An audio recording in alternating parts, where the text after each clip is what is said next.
Құрметті білім алушылар, бүгін біз өте қызықты зертханалық жұмыс орындаймыз. Біздің тақырыбымыз электромагнитті құрастыру және оның әсерін сынау. Электромагнит бұл электр тогы өткен кезде магниттік қасиетке ие болатын құрылғы.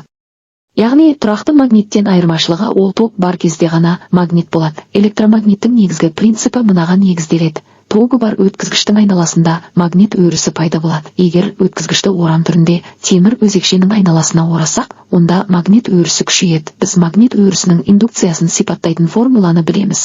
В тең μ0 μn көбейтілген I. Мұндағы В магнит өрісінің индукциясы, μ ортаның магниттік өтімділігі, n орам саны, I ток күші демек. Ток күші артса, немесе орам саны көбейсе, электромагниттің күші де артады.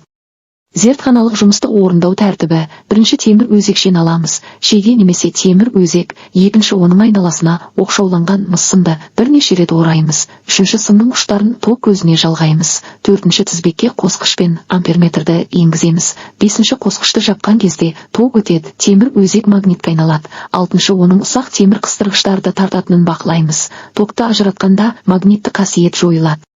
Қауіпсіздік ережелері: сымның оқшаулауы зақымдалмаған болуы тиіс. Қуат көзін мұғалімнің рұқсатынсыз қоспау. Токты ұзақ уақыт қоспау, себебі сым қызуы мүмкін. Қолды дымқыл күйде электр құрылғыларына тигізбеу. Жұмыс соңында тізбекті міндетті түрде ажырату. Электр қауіпсіздігі ең маңызды талап.